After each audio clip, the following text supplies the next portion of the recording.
فَإِذَا اطْمَأْنَنْتُمْ فَأَقِيمُوا الصَّلَاةَ إِنَّ الصَّلَاةَ كَانَتْ عَلَى الْمُؤْمِنِينَ كِتَابًا مَوْقُوتًا۔ السلام علیکم ورحمۃ اللہ وبرکاتہ۔ الحمدللہ رب العالمین والصلاة والسلام علی اشرف الانبیاء والمرسلین نبینا محمد وعلی آلہ واصحابہ اجمعین وبعد۔ نماز سیریز کے تحت نماز باجماعت اور نماز باجماعت کا حکم کیا ہے، نماز باجماعت فرض ہے، فرض عین ہے، اس سلسلے میں چند ایک حدیثیں نبی کریم صلی اللہ علیہ وسلم کی اہمیت کے پیش نظر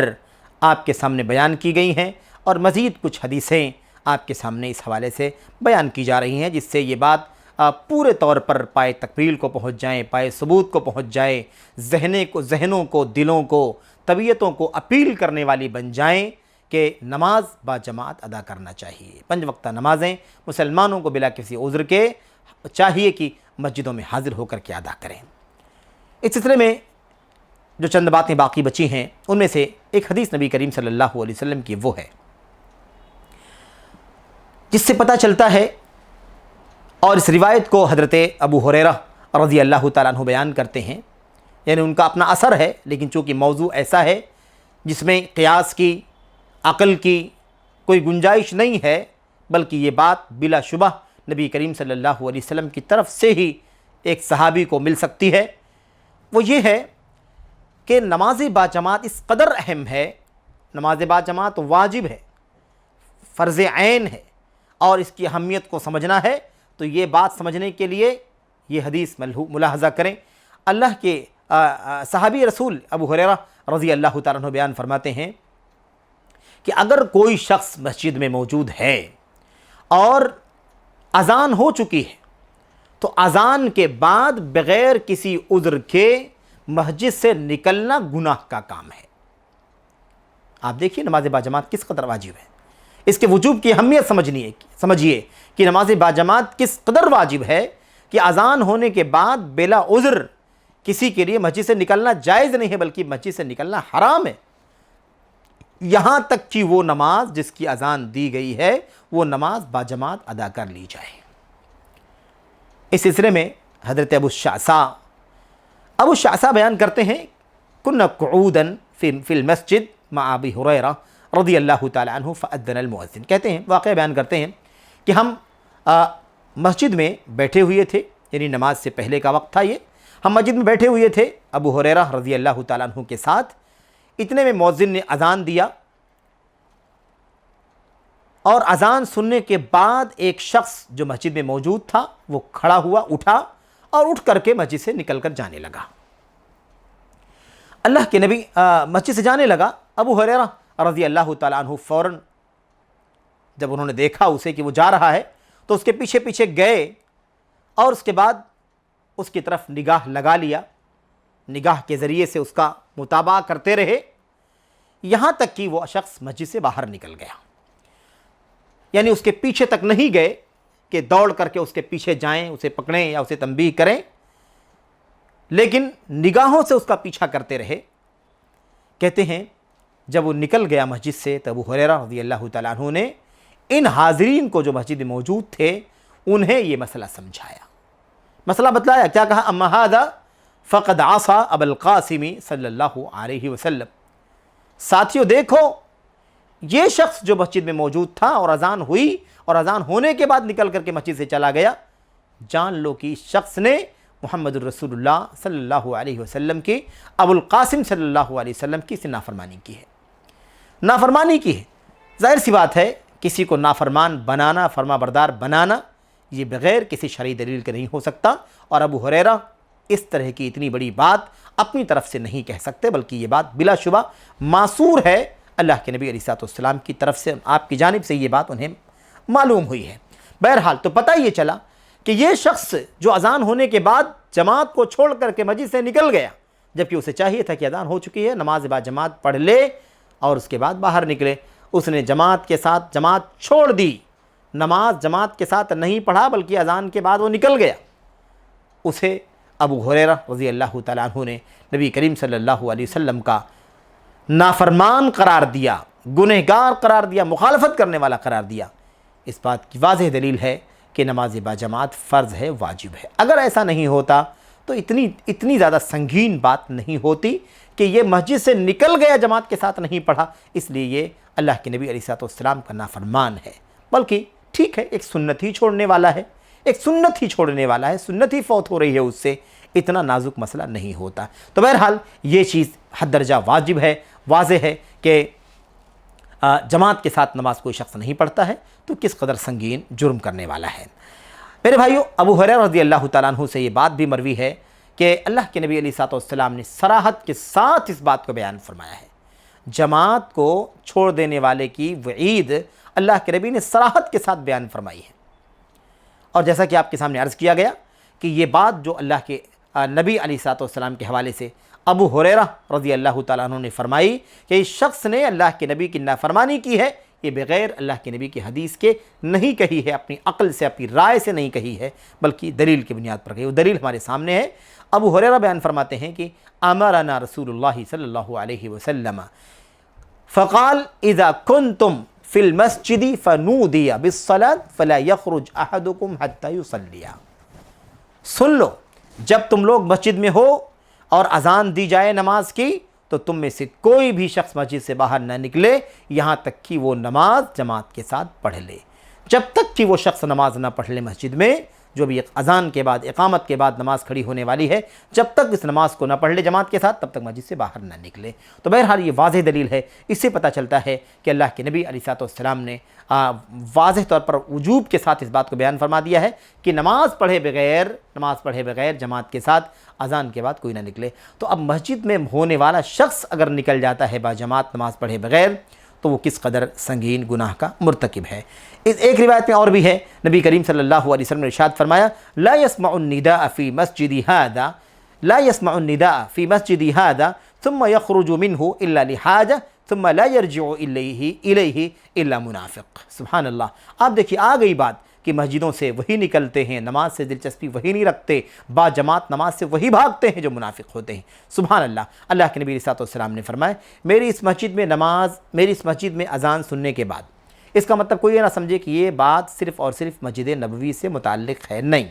بلکہ کسی بھی مسجد سے متعلق ہے، عام بات ہے۔ چونکہ اللہ کے نبی علیہ الصلوۃ والسلام اپنی مسجد میں موجود تھے، اس لیے آپ نے اسی سیاق میں بات بیان فرمائی۔ آپ کے مخاطبین جو اس وقت تھے ان کو مخاطب کر کے فرمایا، اس لیے آپ نے کہا میری اس مسجد، ورنہ یہ حکم عام ہے۔ کیا کہا؟ جو بھی شخص میری اس مسجد میں اذان سنے اور پھر اس کے بعد نکل جائے سوائے ضرورت کے، ضرورت ہو تو کوئی بات نہیں، لیکن بغیر ضرورت کے کوئی آدمی نکل جائے اور پھر واپس لوٹ کر کے مسجد میں نہیں آئے، ایسا شخص منافق کے سوا کوئی نہیں ہو سکتا۔ یہ کام منافق ہی کر سکتا ہے کہ مسجد میں رہے، اذان سنے اور اس کے بعد نکل جائے، ضرورت ہو تو کوئی بات نہیں، ضرورت نہیں ہو پھر بھی نکل جائے اور اس کے بعد پھر واپس نہ آئے، یہ کام منافق کے سوا کوئی نہیں کر سکتا، یہ منافق ہی کر سکتا ہے۔ اس سے پتہ چلتا ہے کہ کس قدر یہ معاملہ سنگین ہے۔ میرے بھائیوں، ضرورت کا کیا مطلب ہے؟ اذان ہوئی، آدمی کا وضو نہیں تھا، وضو کرنے کے لیے نکل گیا، طہارت کے لیے نکلا، پاکی کے لیے نکلا، یا کسی اور ضرورت کے لیے نکلا، یا کوئی اور عذر تھا مثال کے طور پر جس کی وجہ سے نکلا تو ٹھیک ہے، ورنہ ایسا شخص بہرحال گنہگار ہے۔ اللہ کے نبی علیہ الصلوۃ والسلام نے فرمایا کہ یہ شخص منافق ہے۔ میرے بھائیوں، میرے بزرگوں، یہ دیکھیے کس قدر سنگین مسئلہ ہے، اور اس سے پہلے یہ بات آ چکی ہے اس حوالے سے کہ اللہ کے نبی علیہ الصلوۃ والسلام باقاعدہ یہ یوں سمجھے کہ حاضری لیا کرتے تھے، پوچھتے تھے فلاں نماز میں ہے کہ نہیں ہے، فلاں نماز میں آئے کہ نہیں آیا، فلاں نماز کے اندر موجود ہے کہ نہیں موجود ہے۔ اللہ کے نبی علیہ الصلوۃ والسلام صحابہ کرام کا اس طریقے سے کہہ لیجیے کہ آپ مراقبہ کیا کرتے تھے، نگرانی اور نگہداشت رکھا کرتے تھے، یہ آپ کا طریقہ تھا۔ ہمارے سامنے ایک روایت ہے، اس روایت سے مزید یہ بات واضح ہوتی ہے کہ نبی کریم صلی اللہ علیہ وسلم نے نماز با جماعت کو واجب قرار دیا ہے، فرض قرار دیا ہے، بغیر عذر کے اسے چھوڑنے کی کوئی رخصت نہیں ہے، کوئی گنجائش نہیں ہے۔ اگر بغیر عذر کے کوئی آدمی یہ کام کرتا ہے تو کہیں نہ کہیں عمل کا نفاق موجود ہے، آئیے دیکھتے ہیں نبی کریم صلی اللہ علیہ وسلم مسجد میں جو مسلمان نماز پڑھتے تھے، مسلمانوں کی جماعت، ان کی حاضری لیا کرتے تھے، پوچھ تاچھ کیا کرتے تھے۔ اس سے پتہ چلتا ہے کہ نماز جماعت کے ساتھ واجب ہے۔ ابی بن کعب رضی اللہ تعالیٰ عنہ بیان فرماتے ہیں، کہتے ہیں کہ صلی بنا رسول اللہ صلی اللہ علیہ وسلم یومن الصبح، فجر کی نماز، سبحان اللہ، فجر کی نماز میں اللہ کے نبی حاضری لے رہے ہیں، اور آج ہماری مسجدیں فجر کی نماز میں ہی نمازیوں سے خالی ہوتی ہیں۔ اللہ کے نبی حاضری لیا کرتے تھے فجر کی نماز میں، اور آج ہم مسجدوں میں فجر کی نماز ہی میں حاضر ہونے میں حد سے زیادہ کوتاہیاں کر رہے ہیں میرے بھائیوں۔ تو کہتے ہیں کہ ہمیں اللہ کے نبی نے ایک دن فجر کی نماز پڑھائی، اور نماز سے جب فارغ ہوئے تو آپ نے فرمایا اشاہد فلان، کیا فلاں شخص موجود ہے؟ لوگوں نے کہا نہیں ہے۔ آپ نے فرمایا اشاہد فلان، کیا فلاں موجود ہے؟ لوگوں نے کہا نہیں ہے۔ اللہ کے نبی چونک گئے، کہا اچھا عجیب بات ہے، یہ لوگ نماز کے اندر نہیں ہیں۔ آپ سوچیں کہ نام لے کر کے اللہ کے نبی نے کہا ہوگا فلاں شخص، یعنی فلاں آدمی نام لیا ہوگا، یہ ہے کہ نہیں، مسجد میں ہے کہ نہیں، نماز میں ہے کہ نہیں؟ لوگوں نے کہا نہیں ہے۔ آج فلاں ہے، کہا نہیں ہے۔ یہ باتیں سنی، اللہ کے نبی نے فرمایا ان ہاتین الصلاتین اثقل الصلوات علی المنافقین ولو تعلمون ما فیہما لاتیتموها ولو حبوا علی الرکب۔ اللہ کے نبی علیہ السلام نے فرمایا ساتھیوں سب سے زیادہ مشکل نماز اگر کوئی منافقوں کے لیے ہے تو عشاء کی نماز اور فجر کی نماز ہے۔ عشاء اور فجر کی نماز منافقوں کے لیے حد درجہ مشکل ہے، اس سے بہت بھاگتے ہیں وہ، کیونکہ سونے کا ٹائم ہوتا ہے، آرام کا ٹائم ہوتا ہے، اور اس سے نکل کر کے مسجد میں حاضر ہونے کے لیے ایک ایمان کی ضرورت ہوتی ہے، اللہ پر یقین کی ضرورت ہوتی ہے، ایمان چاہیے، سچا ایمان چاہیے، تو آدمی اپنے بستروں کو، اپنی نیند کو قربان کر کے مسجدوں میں حاضر ہوتا ہے۔ میرے بھائیو، اللہ کے نبی نے فرمایا سب سے مشکل نماز فجر اور عشاء کی نماز ہے منافقوں کے لیے، اور اگر تم جان لو کہ ان دونوں نمازوں کی کتنی فضیلت ہے تو تم اپنے گھٹنوں کے بل ٹکتے ہوئے، گھسیٹتے ہوئے میرے بھائیوں 4 زانو ہو کر کے مسجد میں حاضر ہوگے اور جماعت کے ساتھ نماز پڑھ لو گے۔ اور اگر تم جانو گے اور یہ بھی جان لو کہ پہلی صف جو ہے یہ مسلمانوں کی پہلی صف، نمازیوں کی پہلی صف کا مقام ایسے ہی ہے جیسے فرشتوں کی پہلی صف ہوا کرتی ہے۔ میرے بھائیو، میرے بزرگوں، اللہ کے نبی نے فرمایا اگر تم یہ جان لیتے کہ پہلی صف کی کتنی فضیلت ہے تو بھاگ کے آگے آنے کی کوشش کرتے، دوڑ کے آگے آنے کی کوشش کرتے۔ میرے بھائیو، میرے بزرگوں، اللہ کے نبی علیہ السلام نے جماعت کے بارے میں پھر تذکرہ فرمایا۔ آپ نے فرمایا ایک آدمی کے ساتھ نماز پڑھ لے، یعنی چھوٹی سی جماعت ہو تو یہ اکیلے پڑھنے سے بہتر ہے، اور اگر 2 آدمی کے ساتھ جماعت بناتا ہے، 3 لوگ نماز پڑھتے ہیں تو 2 لوگوں سے اور 1 لوگوں سے بہتر ہے۔ ایسے ہی جتنا ہی زیادہ ہوگا، آپ نے فرمایا وما کثر فهو احب الى اللہ تعالی، جتنی ہی زیادہ مسلمانوں کی جماعت بڑی ہوگی نماز کے اندر اتنا ہی زیادہ فضیلت زیادہ ہوگی۔ میرے بھائیوں، اس حوالے سے یہ کس قدر اہم بات ہے، اللہ کے نبی علیہ السلام نے فرمایا کہ یہ بہرحال میرے بھائیوں منافقت کی چیز ہے، یہ منافقت کی چیز ہے۔ آخری بات اس حوالے سے جو آپ کے سامنے رکھنی ہے وہ یہ ہے کہ صحابہ کرام کا اس سلسلے میں اجماع ہے، صحابہ کرام کا اس سلسلے میں اجماع ہے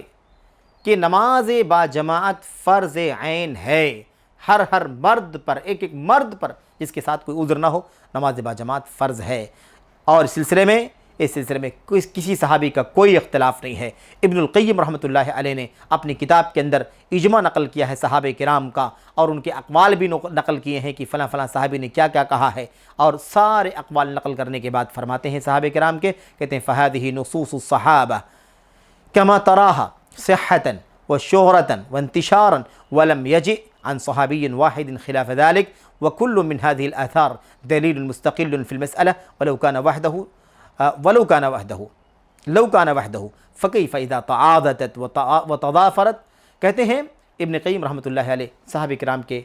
تمام اقوال، ان کے آثار نقل کرنے کے بعد کہ متفقہ طور پر سارے صحابہ اس بات کے قائل ہیں کہ نماز با جماعت فرض عین ہے، اور اس سے مختلف کسی کا بھی کوئی قول یا کسی کی رائے نہیں ہے۔ سب ذکر کرنے کے بعد کہتے ہیں یہ دیکھو، یہ صحابہ کرام کے آثار کے نصوص ہیں، صحابہ کرام کے اقوال ہیں، ان کی باتیں ہیں جو تم دیکھ رہے ہو، ایک دم صحیح ہیں، مشہور ہیں، معروف ہیں، اور ساری دنیا کے گوشے گوشے میں اللہ کے نبی کے صحابہ کی یہ باتیں پھیلی ہوئی ہیں۔ ایک صحابی سے بھی یہ بات منقول نہیں ہے کہ نماز با جماعت فرض نہیں ہے، سنت ہے، یا فرض عین نہیں ہے، فرض کفایہ ہے، ایسی کوئی بات مروی نہیں۔ کہتے ہیں اس مسئلے میں ایک صحابی کی بھی بات ہوتی تو کافی ہوتی، ایک صحابی کی بات بھی ہوتی تو کافی ہوتی، جبکہ سارے صحابہ کرام ایک ہی بات کہہ رہے ہیں، تو سوچو کہ معاملہ کتنا زیادہ مضبوط ہے، کتنا تاکیدی ہے کہ نماز باجماعت فرض ہے۔ میرے بھائیوں، بات لمبی نہ کرتے ہوئے اللہ سے دعا کرتے ہیں کہ اللہ تبارک و تعالیٰ ہمیں یہ مسئلہ اچھی طرح سے عملی طور پر سمجھنے کی توفیق عطا فرمائے کہ نماز باجماعت ہے، نماز باجماعت فرض ہے، واجب ہے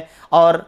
فرض عین ہے۔ اس لیے ہم سب کو فرداً مسجد میں جماعت کے ساتھ نماز پڑھنے کے لیے حاضر ہونے کی توفیق عطا فرمائے، اور نماز کے لیے جو جماعت مطلوب ہے اس کو سمجھنے کی توفیق عطا فرمائے، اور ہمیں عملی طور پر قدم اٹھانے کی توفیق عطا فرمائے، اپنی زندگی میں عملی طور پر تبدیلی پیدا کرنے کی توفیق عطا فرمائے۔ ایسا نہ ہو کہ ہم یہ باتیں سنتے رہتے ہیں اس لیے پھر ایک بار سن لیا ہے، نہیں، بلکہ اچھی طرح سے، غور سے، سنجیدگی سے تبدیلی پیدا کرنے کی نیت سے اللہ کے نبی علیہ الصلوۃ والسلام کی یہ حدیثیں، آپ کی باتیں، یہ سنت کی سنیں اور اس کے مطابق عمل کریں۔ اللہ سے دعا کرتے ہیں کہ اللہ تبارک و تعالی ہمیں نماز باجماعت کی توفیق عطا فرمائے، اور یہ فرض عین ہے، اسے اچھی طرح اپنے ذہنوں میں بٹھا لینے کی توفیق عطا فرمائے۔ آمین یا رب العالمین۔ السلام علیکم ورحمۃ اللہ وبرکاتہ۔